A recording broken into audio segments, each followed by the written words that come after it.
Even though I'm an American, I am an Eastern European respecter. I too love gray buildings, vodka, hard style, and nuclear disasters. Thanks to communism, much of modern-day Eastern Europe already looks like an apocalypse has happened. But this is probably why I love games with a post-apocalyptic theme. I've always been a Fallout and Metro fan, but never got around to playing the Stalker games despite knowing that they fit the themes that I love so much. Hell, my most popular upload is another post-apocalyptic game. With Stalker 2 coming out here soon and looking very interesting, I decided to go back and play the Stalker series so I know what to expect with the upcoming game, as well as to explore the roots of what the new game will be based upon. I'm going to try to get this video out before the release of Stalker 2, but we'll have to see how that goes. Really quickly guys, before the video begins, be sure to leave a like, subscribe, turn on post notifications, all that good shit.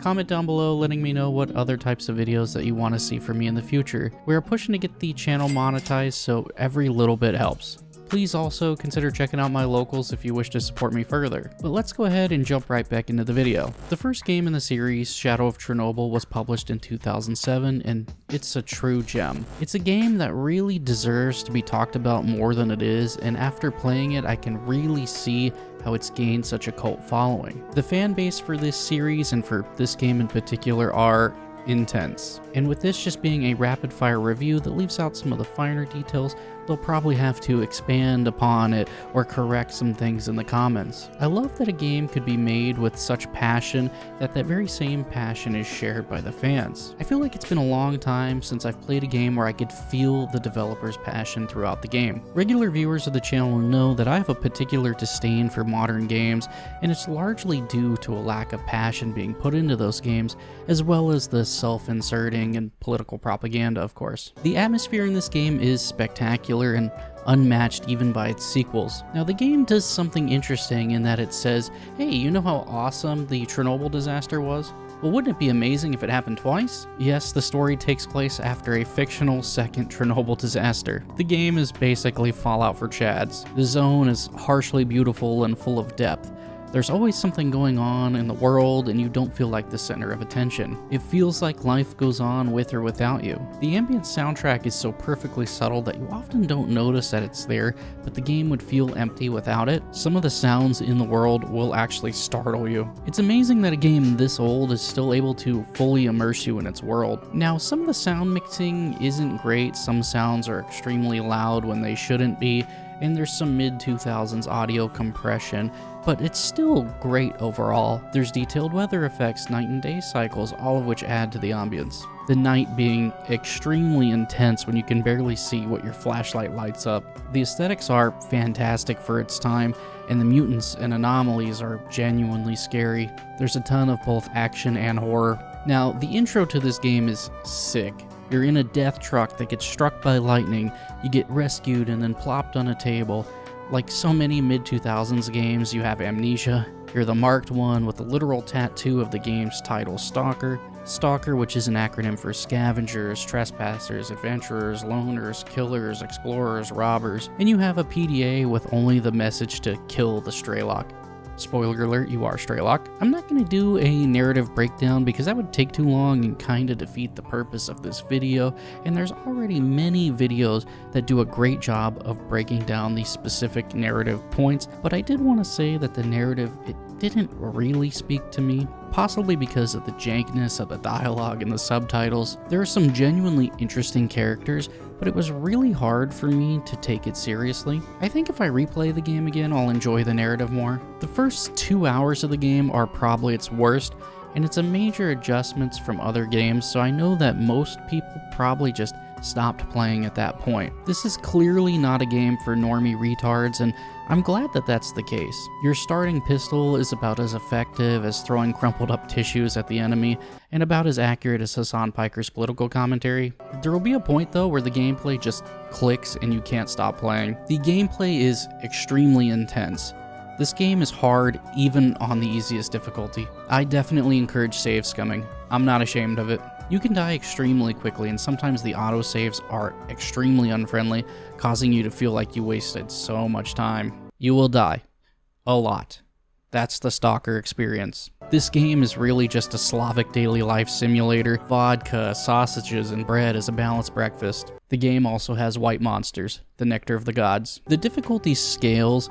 It seems like the higher the difficulty is, the more damage the enemies do, but also the more damage you do. A lot of people would even recommend playing the game on the highest difficulty, at least that's what I've seen. Most of the guns feel good, but some of the weaker ones feel extremely inaccurate and like you're shooting marshmallows, and some guns have weird recoil patterns. You'll want to go for exclusively headshots because body shots do not kill at all, ever. The enemies are either extremely retarded or mercenary killers, sometimes sitting in corners with shotguns or practically sniping you across the map. Now, I had an experience early on in my playthrough that I thought perfectly exemplified the combat in this game. I just cleared an entire area of bad guys, looted their bodies, and was ready to move on to the next area. I started to head down a spiral steel staircase when another guy ran up and one-pumped me with a shotgun. Boom, game over. It scared the fuck out of me. I had no idea he was even there until about half a second before he killed me, and the shot was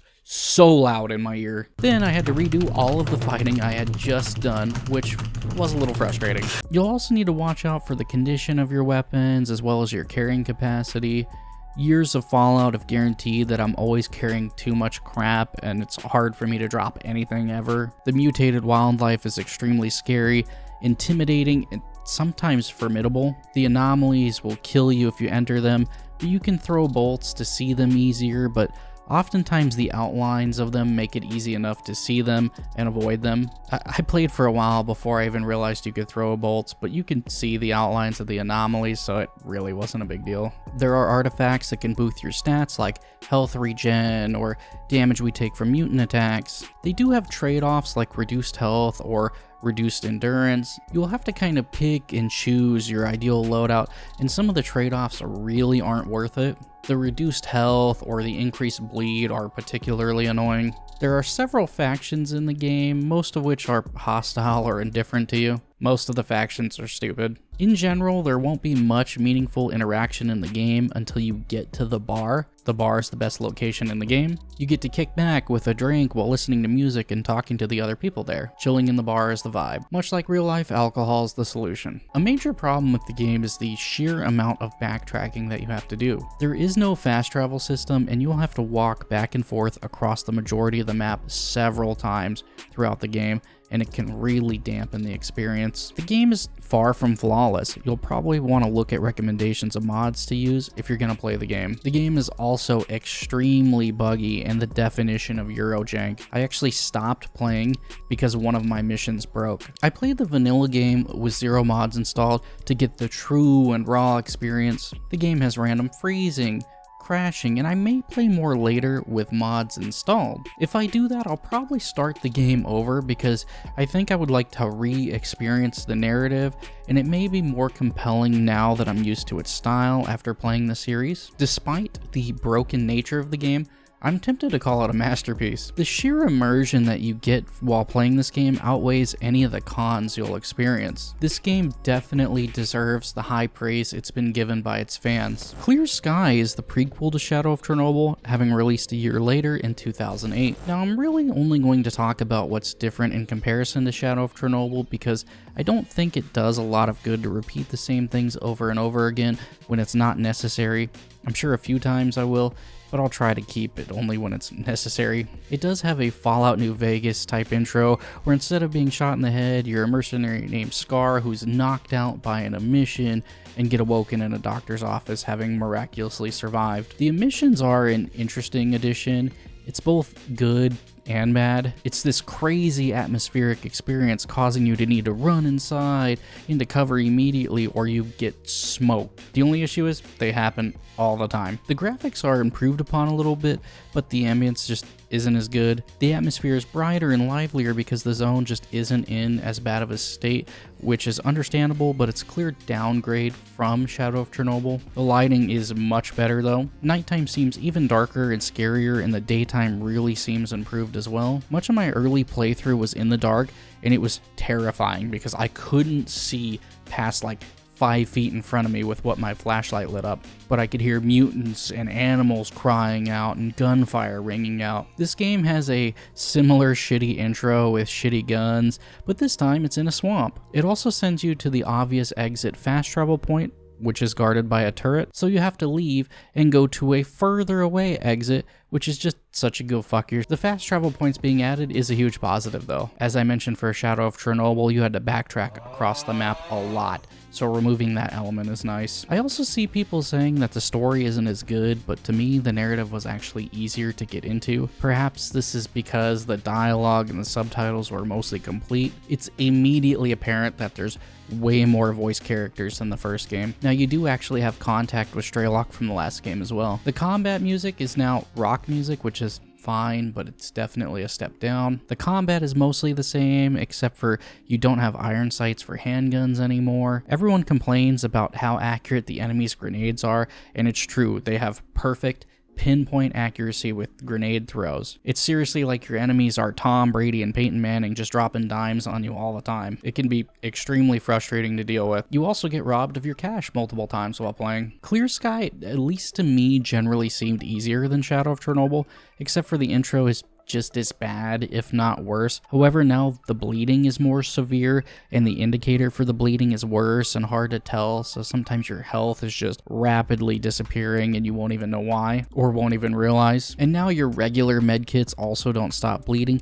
so you can actually get soft locked if you don't have bandages. Much like the first game, you'll want to save scum because at times the game can be extremely frustrating. It's possible it only felt easier to me because I just put several hours into the previous game and I was already used to the mechanics and didn't have as much of a learning curve. I'm willing to grant that it could just be that simple. The UI is mostly better, except for the bleed, and switching the map keybind from M to P absolutely annihilated me. The hunger and thirst feature were also removed from the game, but a weapon upgrade and repair system was added. I'm not really sure how I feel about the removal of the hunger and thirst mechanics, but the weapon upgrade and repair system is a huge positive addition to the game. It's probably the best single addition to the game series overall. Well, other than Bandit Radio. The factions actually matter more because you can actually join them, as well as track things like how many soldiers they have or how many resources they have on your new PDA. This is definitely an improvement from the factions in the first game. The artifacts work differently as well. You can't just find them scattered all over the ground like you could in Shadow of Chernobyl. In Clear Sky, you have to use your detector,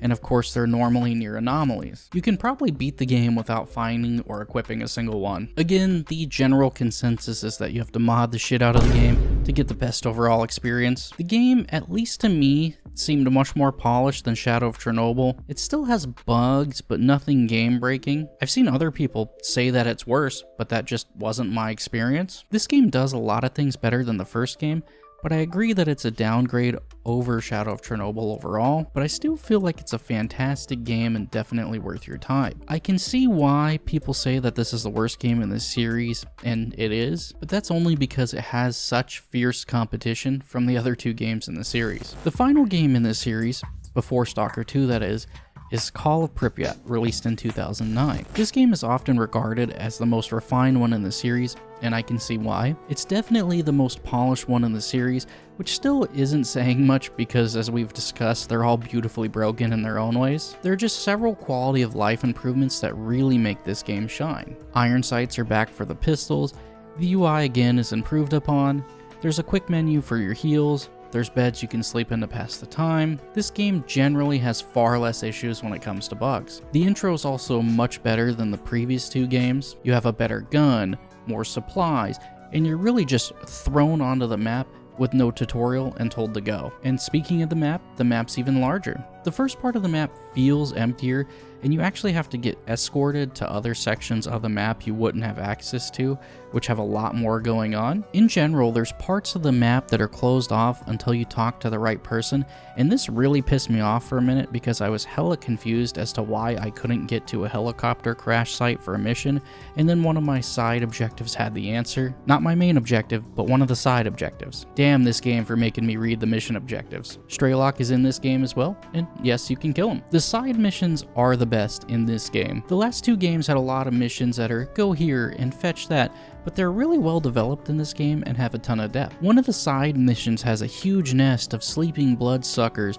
that you have to walk through trying not to disturb them. It's really cool and extremely tense. Well, until your companion's pathing pushes one of them out of the way and the bloodsuckers don't react because he's not supposed to wake them. It does feel like it's the easiest game in the series overall. Hunger and thirst have been added back to this game, and the more I think about it, the more I believe the games benefit from having this mechanic in them. The factions, again, are kind of pointless in this game, and they basically forgive you for anything that you do. You can kill members of factions and still complete their faction quests.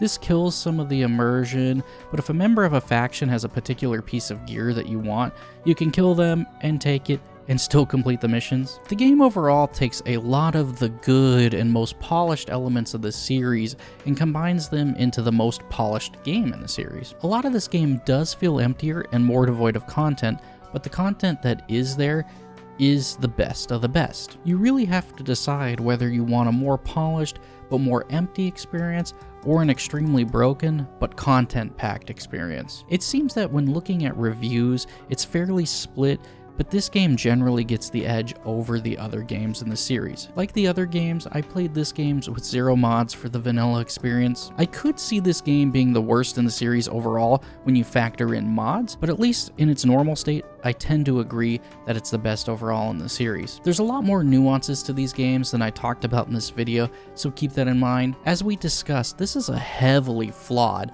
but fantastic and extremely unique series of games overall. I would strongly recommend trying them all, but you should at least consider installing some mods to help with their stability because, as we discussed, each has their own series of potentially game-breaking bugs. I don't know about you guys, but I'm actually extremely excited for Stalker 2 and will be playing it day one, which I basically always advise against in the extremely depressing era of games that we're currently in. But if Stalker 2 is even half of the game that these games are, I'll still enjoy it quite a bit. Again, guys, if you did enjoy the video, please be sure to leave a like, subscribe, turn on post notifications, all that good shit. As I said before, we are pushing to try to get the channel monetized, so every little bit of support on the video does help a lot. Comment down below letting me know what other types of videos that you do want to see from me in the future. Consider checking out my locals. Like I said before, every little bit of support helps a ton. But as always, guys, this has been your boy Drinker, and I'm out of here. Peace.